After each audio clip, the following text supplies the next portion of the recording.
Welcome to the SDA Housing Podcast, brought to you by NDIS Property Australia.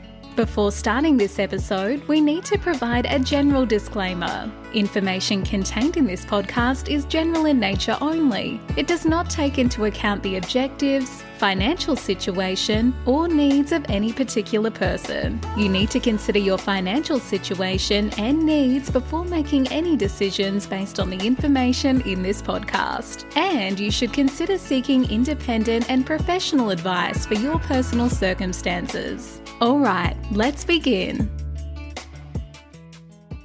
Hello everybody, my name is Minh and I'm your host for today from NDIS Property Australia, and you're listening to the SDA Housing Podcast, a show that explains, highlights, guides and brings awareness about all things SDA in this ever-changing NDIS world.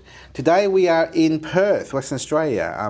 A little trip of a 4-day trip over here to attend an SDA Networking Event, and I thought I'd pop in to check out the Sadhana Constructions office, the team, and have our special guest speaker, Dr. Angad Singh. Angad, welcome. Thank you very much, Minh. It's a pleasure to be here, and it's great to have you here in Perth, brother. Finally, look at all the blocks of land and the office and operations and meet all the silver providers. It's really good to be here. Mate, what's been happening in Perth from your point of view the last few months since we last spoke on our podcast? Yeah, look, Perth overall has been going absolutely crazy at the moment. We are still kind of going through this property boom. You know, you're reading the news where I think our rental vacancy rates are below 0.6%, which is the lowest they've ever been in recorded history. There are so many people that are looking for homes overall. And although we have had some interest rate rises, which has, put a dampener on it, overall the market, the property market is really, really optimistic about the future here at Perth. Has there been much of a pullback in value prices in the last 6 months as compared to New South Wales and Victoria, where they pulled back 5-10% already? Yeah, hardly at all. Okay. In fact, we've seen the reverse to be true. So I think the most recent data shows that last month there was a slight drop, maybe 0.2% or something like that, which is the first month there was a drop in about 8 months. And I suspect that is an anomaly as well. I don't think we've had any slowdown of growth. Certainly on the ground when we're buying properties, we're seeing multiple offers on properties. We're seeing good properties go very quickly. I don't think the market has slowed down at all. Okay. So with that in mind, obviously that's the general property market. Yeah. How are you finding the SDA market with regards to your connections and networks of developers and builders, and how they're going in the SDA market overall? So the SDA market in Perth is still maybe 3 or 4 years behind what you're seeing over on the East Coast. And I think that's because, it just hasn't been around long enough. So we're still in the very early stages, and it's always slow to get started. Overall, we're seeing a lot more people that are interested in SDA. We're seeing a lot of inquiry come from the eastern states. I think, at least every week, we probably get 3 or 4 inquiries, and I'd say 3 out of 4 are from the East Coast at the moment. So just to give you an idea. In terms of people that are building SDAs, we're seeing a lot more people entering the sector, and more attention is coming to it, but it's still in its very, very early stages. So I went to a networking event the other day, 2 days ago, and it was very obvious to me that the market, allied health professionals, developers, builders, providers, they're all coming to grips with what is SDA all about, because it's a new sector here in Perth. And I remember, Angad, you told me many months ago, 5-6 months ago, about when you first approached me, the local investors in Perth are struggling to come to grips with NDIS property as a investment strategy. Yep. Can you tell our listeners why that's the case? Yeah, look, I think, remember Perth has been hit by a decade-long property recession. So the market overall, even though, in the past year, we've had the highest wages, we've had the most affordable property in the country, we have had the highest demand coming from upgrading owner-occupiers compared to any other state, yet investors have been completely absent from the market overall. Part of that has been that people are just unwilling to invest after a decade of pain. Another part of that is we've only just now crossed our peak of back in 2014, which means that people haven't had the equity. Most people purchase their next investment with the equity in their previous investment. So the decade-long recession has really put a brake on many people's plans. So because of all of those reasons, people were just not keen on property. But like with all things, it goes in cycles. And I think that is very, very quickly turning around. And we're seeing an enormous amount of attention being given to Perth right now. With regards to your 2023 plans, what is your hope to see with your business model in terms of embracing and being part of more SDA pipeline builds next year? So we've been thoroughly enjoying, as a team, working on bespoke, SIL-led property solutions. And I think our goal is to really scale that up. At the moment, we're doing approximately 2 homes per month. So to give you context of our company, the majority of what we do is townhouses and villa developments, usually in middle ring areas. And SDA probably makes up, we might do 5 new houses a month. 2 of those at this point in time are SDA. And we would like to really scale that up to being 4 or 5 new houses a month. So we'd like to double our size in the SDA space and continue to work with our, with these partners that we've now got really strong relationships with in the space. With your network connections to the SIL and housing, or the care providers and the housing providers, is there enough demand from them for you to achieve a 4, 5, 6 a month volume for 2023?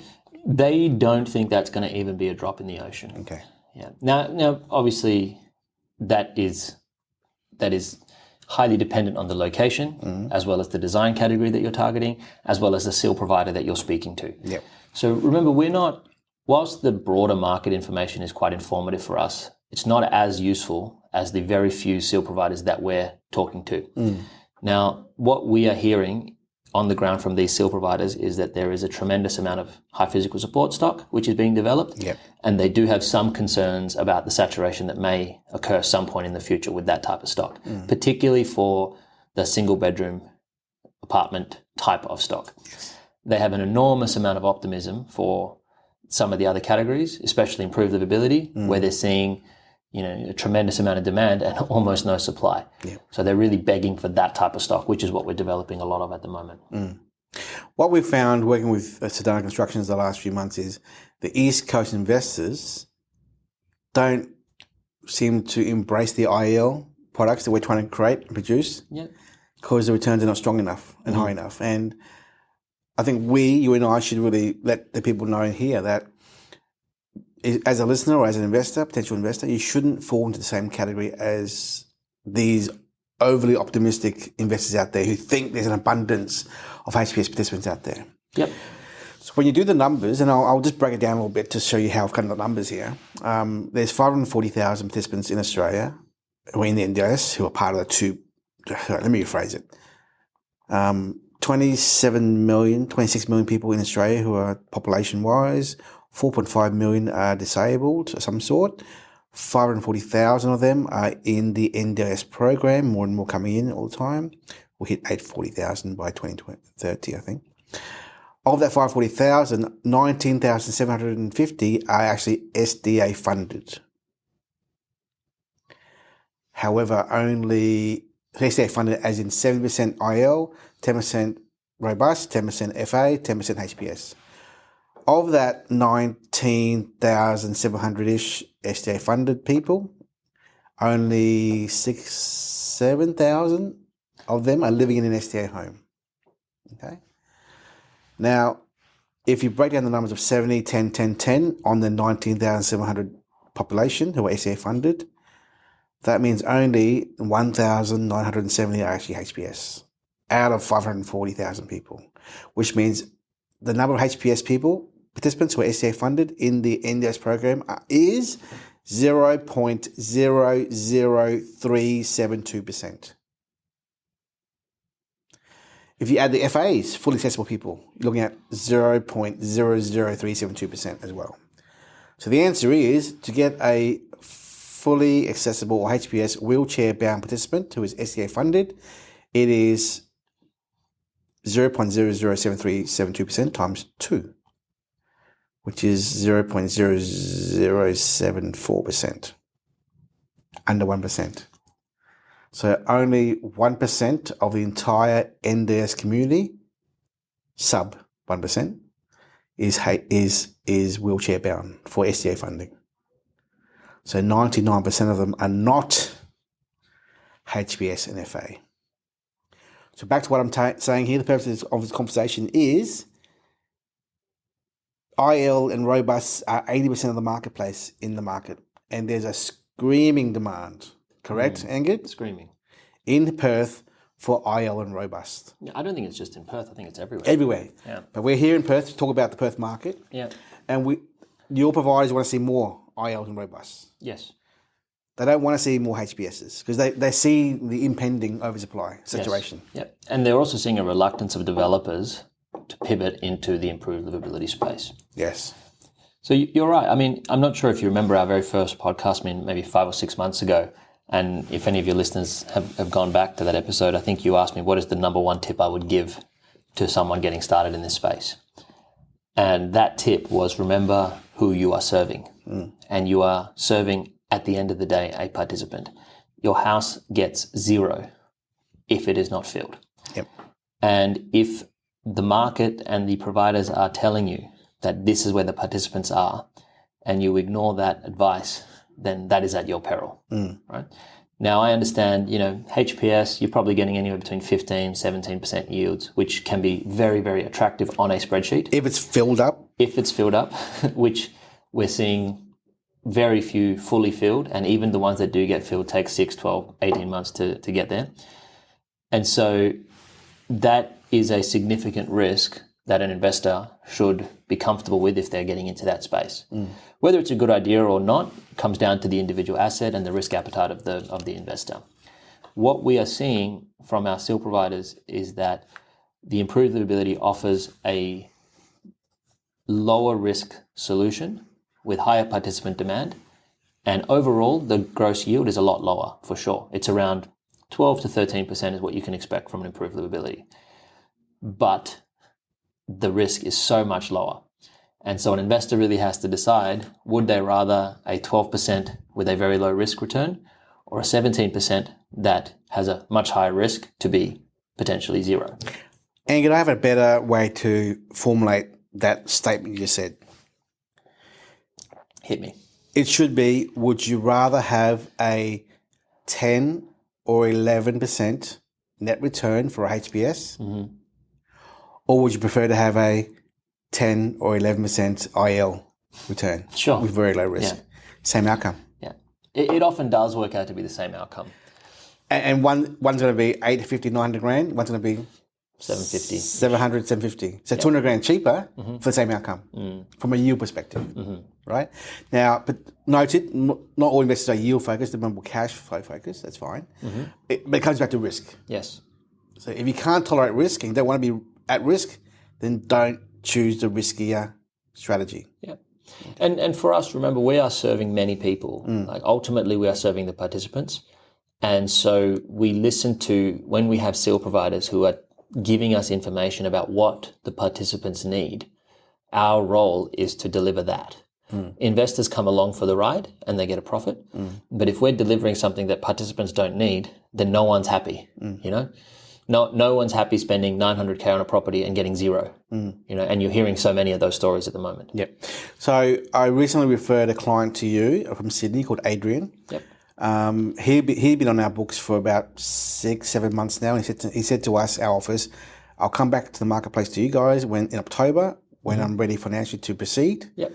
He's a developer himself, so he was very acutely aware of what's involved with putting the whole package together and the project management behind it all. Yep. Can you please give our listeners a bit of a background as to that transaction, him to where it is and what design category and why was it so simple for him to proceed as was presented? Yeah. Oh, look, Adrian has been an absolute dream to work with. And as you said, he's a developer, so he gets it. So with him, when he came to us, I think he had already seen one of the packages that we had available at the time. It was a participant-led improved livability product in the southeast of Perth, about 25 Ks with a SIL endorsement and an SDA provider endorsement as well. So from all of the risk metrics, we had done everything that we could do to mitigate that risk. Adrian spoke with us to understand the package and the location and everything else. And he also asked for a private conversation with the SDA provider, which no one has asked me for that, but I think it's a great idea. And so Adrian had a chat with the SDA and seal provider. They instilled him with confidence that they knew what they were doing. He was happy to proceed with them. And then it was a simple matter of, going through the process and the contracts. He is a developer himself. He's building another house in Perth. I think he's seen many contracts before.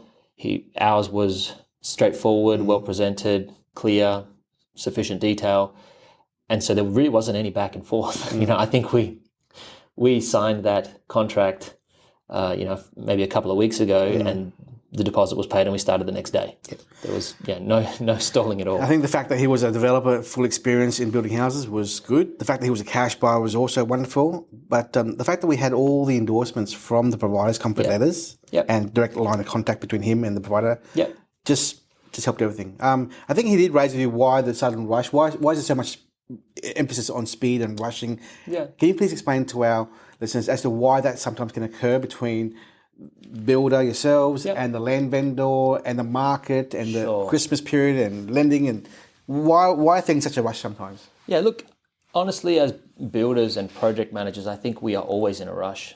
It is our default setting. We always want to see projects running ahead of schedule. So that's part of it. That's our nature.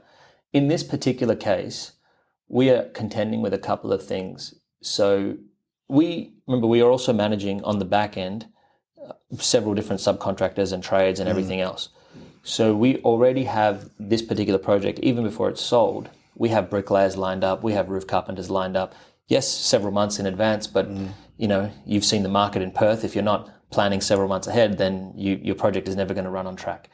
So we have these plans already in place, even before someone signs the contract with us, knowing that that we're going to get down that process.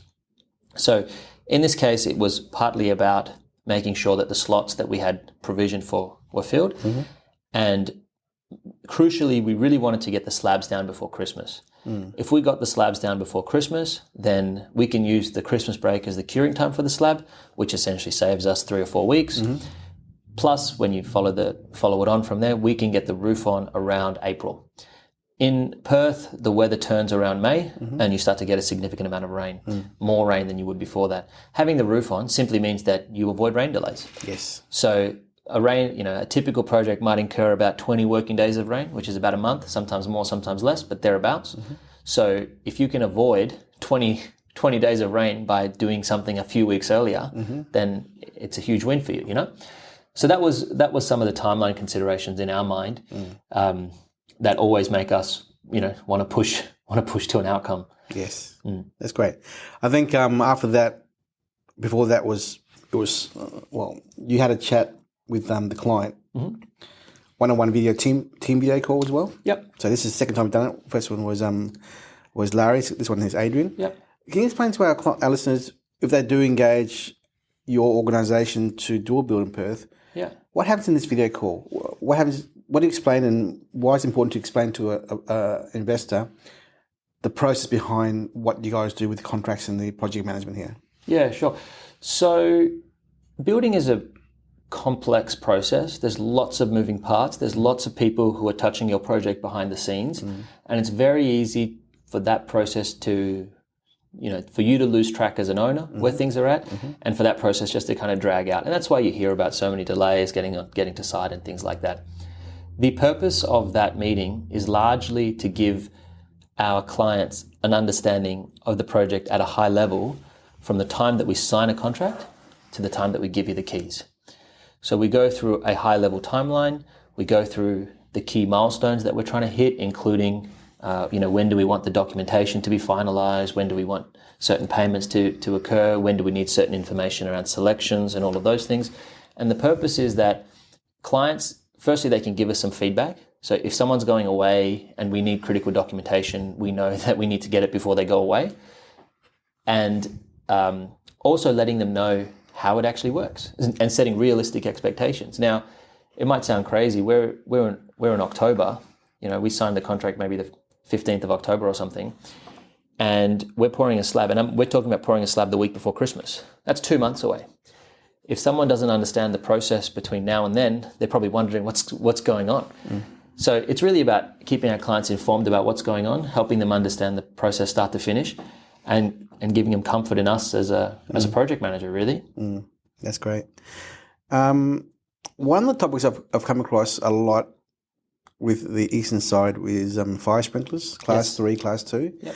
I'm now realising, I'm seeing that not many are being done with fire sprinklers. Can you please explain to our listeners the fact that some builders could be doing class 1, class 2s, and some doing mostly class 2s only, and hardly anyone is doing class 3. Explain what class 1 versus 2 versus 3 is, and what to watch out for if you are a investor in the Eastern Seaboard or anywhere else, whichever builder they're working with, to watch out for if and when and should they be considering 2 or 3 or 1. Okay, so if you're building what our product is, which is typically a single story house or villa type of configuration for SDA, you will either fall into class 1 or class 3. So normal houses are also class 1 as well, right? Normal houses, yes. Yeah. So class 1 is your day-to-day standard construction. Class 2 is typically when you have one unit above another.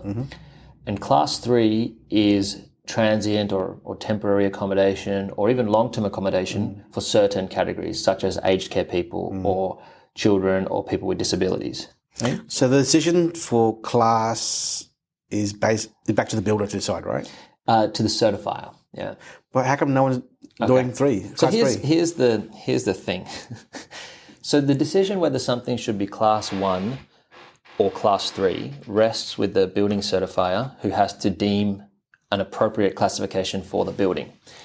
Now, it is not completely clear whether it should be considered as a class 1 or a class 3. In other words, there is some flexibility for the building certifier to apply discretion at this particular distinction. Now, what happened was that maybe a year or a year and a half ago, they changed the description of class 3 to specifically include people with disabilities. Before it didn't say that. Now it says people with disabilities, so there's a tendency to think that class 3 is for people with disabilities, right? Now, if something is class 1 or class 3, it changes the fire and other safety requirements of the building overall. Class 3 is much safer and fire resistant than class 1, typically speaking. Within class 3, there is a subcategory of residential care building. The definition of a residential care building, and I don't have the book in front of me, so I might be paraphrasing a little bit, it's that more than 10% of the occupants require physical assistance for their day-to-day activities. And the reason that's important is that in case of a fire, can these people evacuate by themselves? If more than 10% of the participants cannot evacuate by themselves, then it's deemed that there should be some additional measures in place in the case of a fire, right? Now, if you look at a typical 2 or 3 bedroom house, even if one of those participants can't evacuate, then they would need assistance evacuating. And so it would fall under the category of a residential care building. And that's what triggers the fire sprinkler requirement. It is no one has given clarity as to what it must be, and it seems like all of the authorities are reluctant to give any sort of clarity until obviously some crisis event happens. There are some certifiers who are of the view that this is reasonably a class 1 building, and there are other certifiers who are of the view that this is a class 3 building on the basis that it accommodates for people with disability, especially if you are doing high physical support or fully accessible.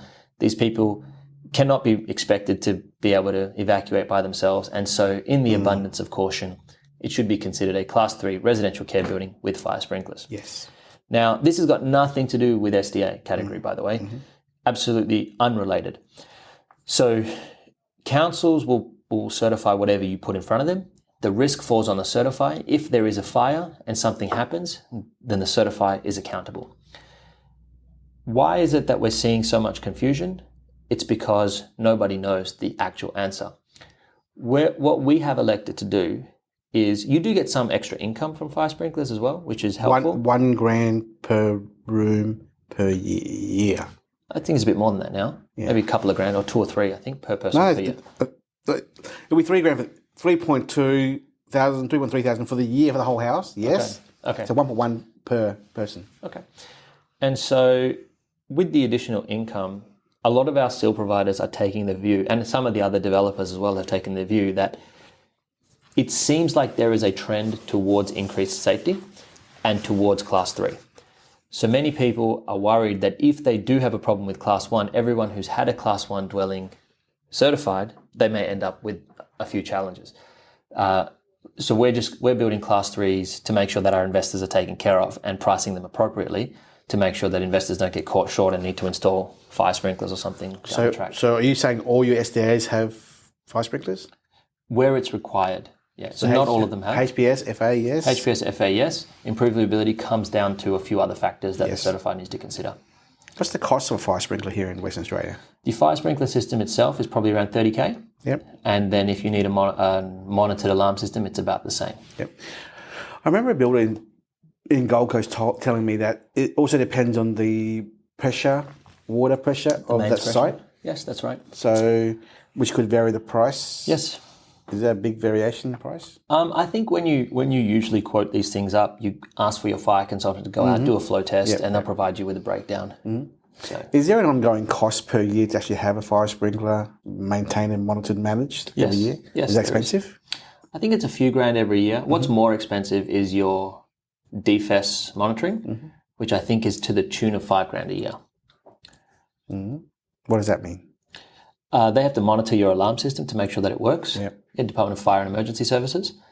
So you have to install an alarm system in the case of a fire. And I think if you, depending on what your solution for that alarm system is, you can end up spending a bit extra. Okay. Noted. Cool. I have a concept or an idea I want to run by you, and I've covered this with other people, and they think it's a brilliant idea. I was at the Brisbane Disability Expo only a week ago, and I saw a vehicle there. The company's called Freedom something. It had some Kia modified vehicles with wheelchair, ramp, and access. So one, like a Kia Sportage modified to be one participant, one wheelchair, one driver. That was $85,000 cost, and a larger version van would be two wheelchairs and two participants. Yeah, that was $90,000. And I asked them about the concept of what they do, and I think this is a great idea for our listeners to think about, and you as well to think about as well, as an idea.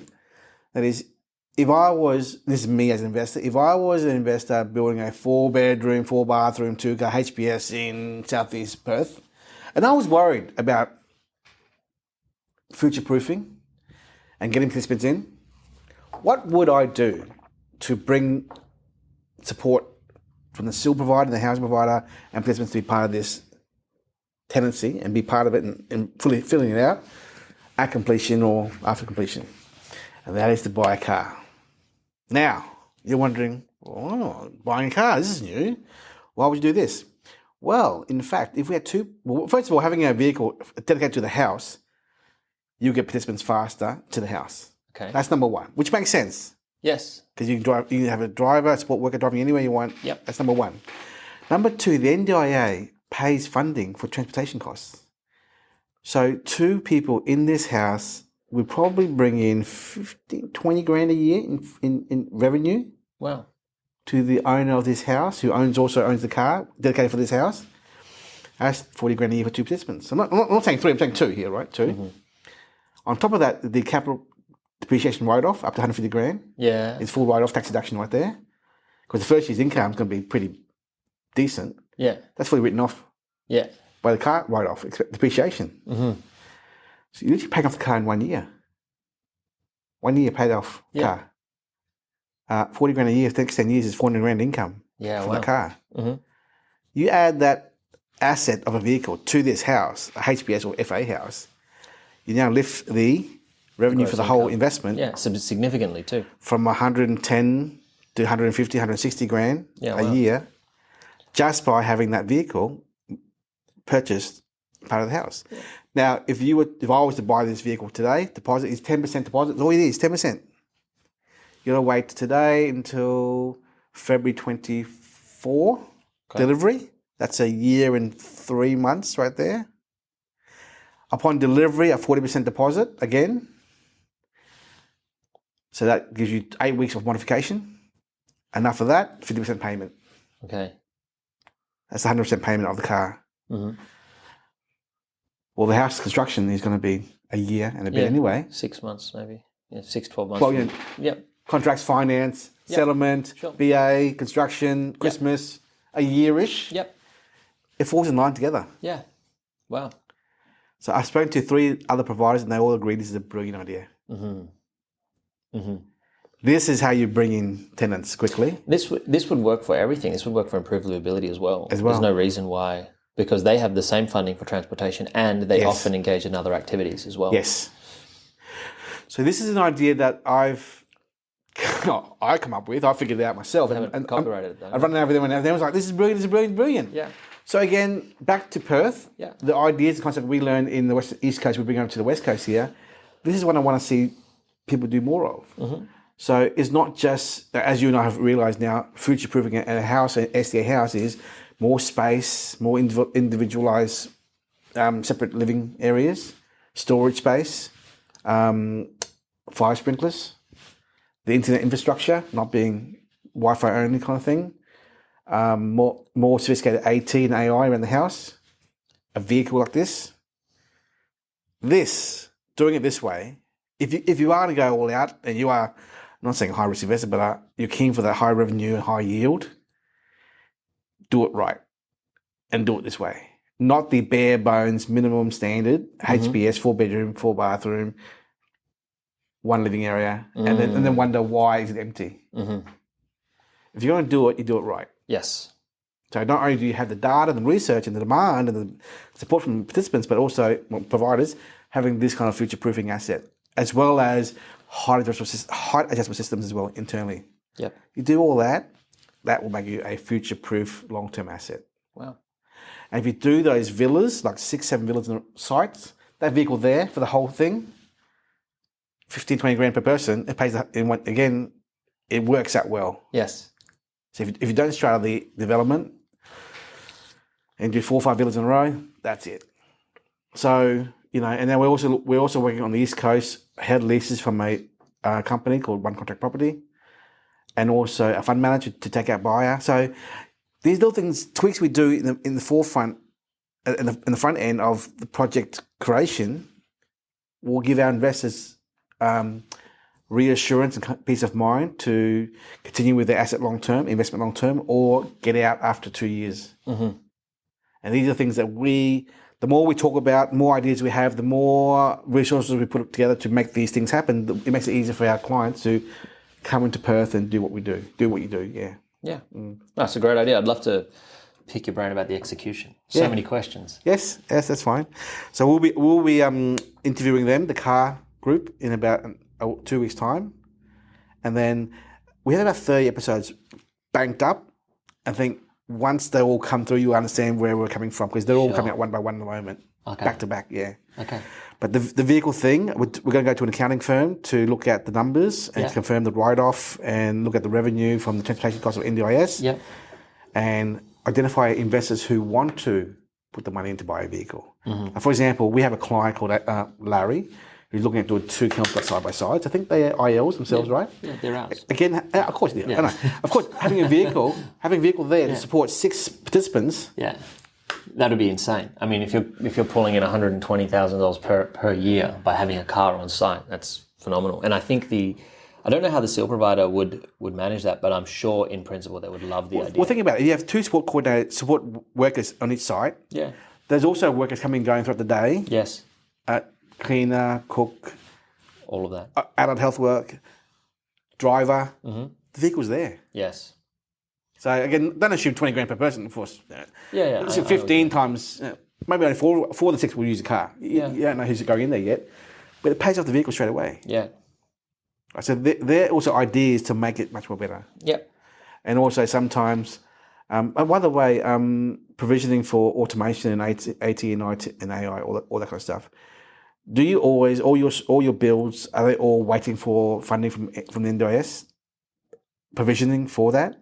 Mm-hmm. Would you ever install AT in advance before? Yeah, definitely. Before funding? Yeah, so we actually everything is future-proofed in that there are conduits everywhere that you would need them, and you can upgrade to the extent that you would like to.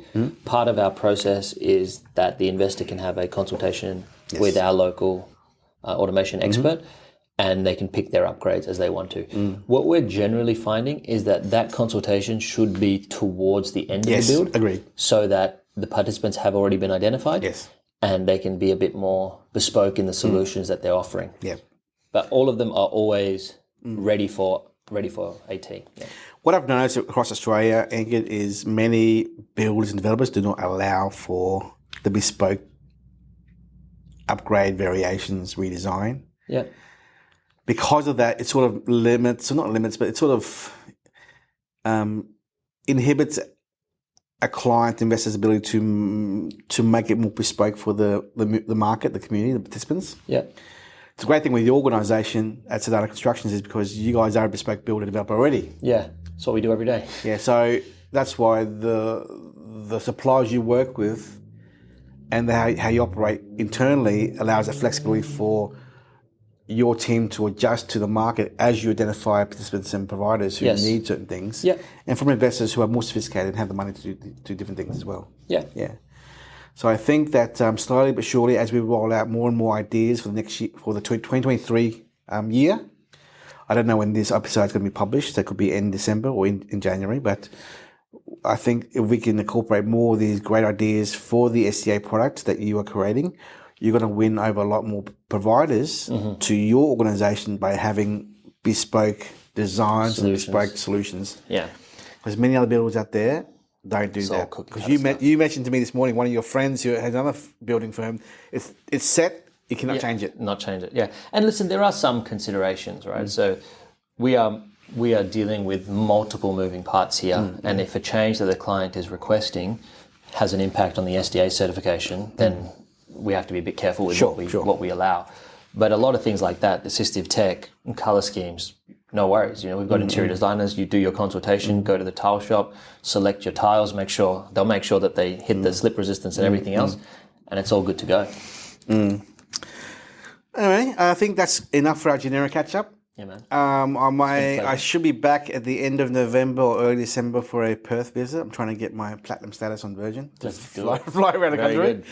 Now, the Perth market needs more support from the East Coast. 100%. Because the people here they're not experienced enough in volume and you only get experience by actually doing. Exactly. And you guys only started a year ago, so you haven't done many at all here. Yeah, and that's why we reached out to you in the first place. And that's what, honestly, Minh, that's what set you apart from a lot of the other referral agents that we're talking to, and a lot of the other people who carry stock for this SDA, is that when we came to you, we started asking you about, hey, listen, we need some support. What is the market asking for?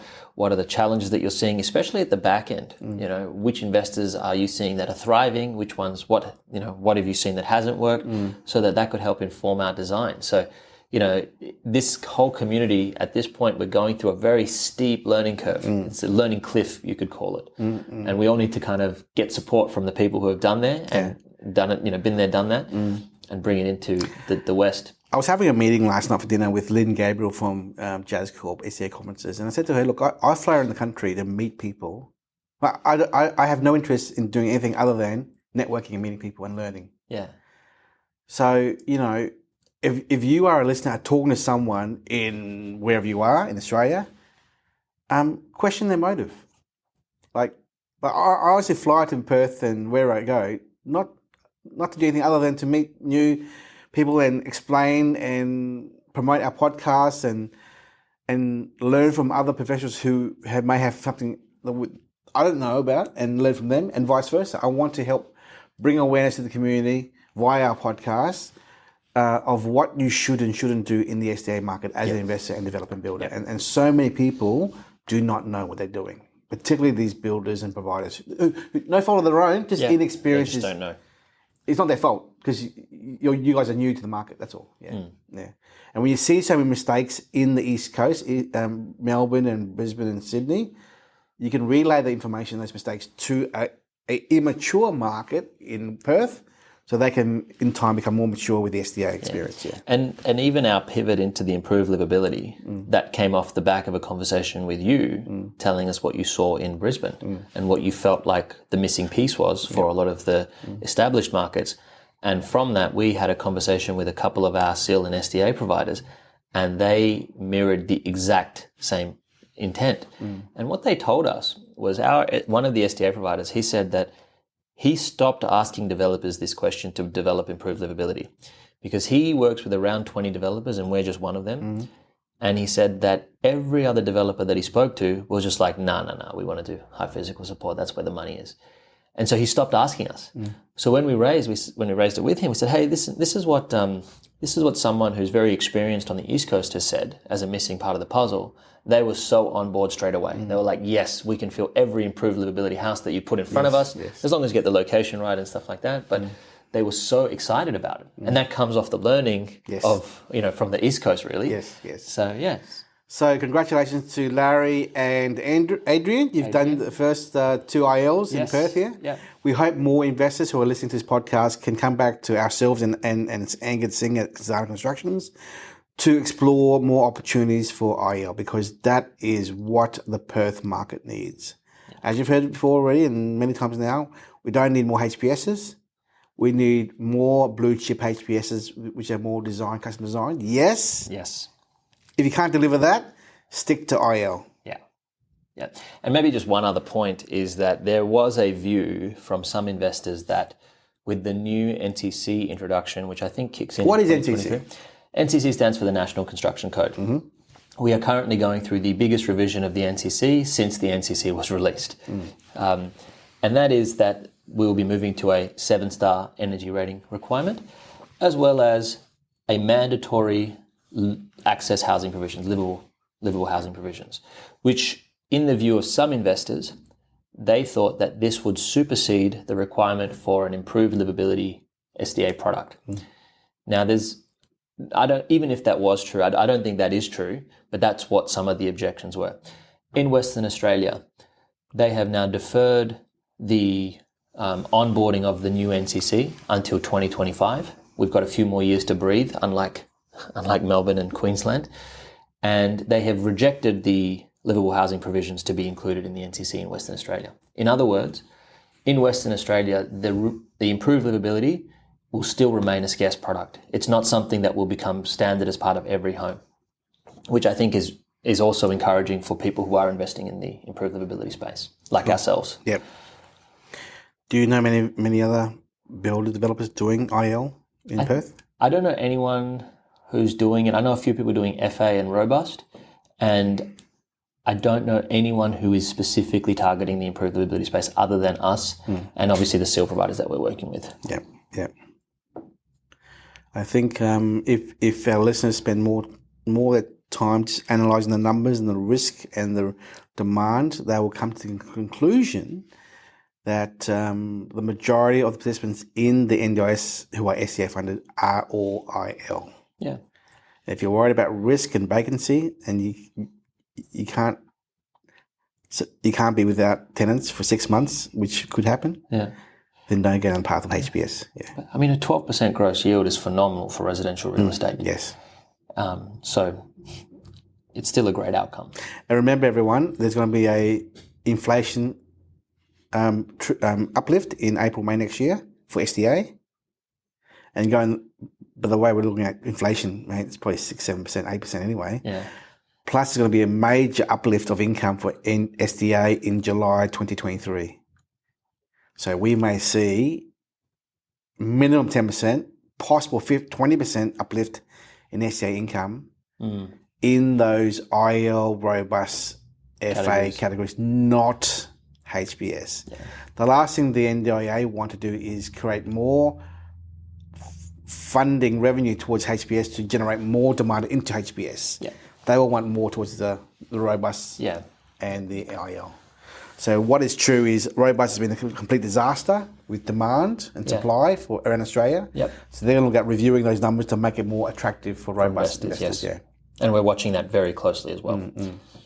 So One of my providers said 15-ish%. I reckon for those two numbers, inflation review and the SDA 5-year review, I think we'll be looking at 15, 20. 20 is my hope, but 15 is okay as a total number there, cumulative wise for those two components there.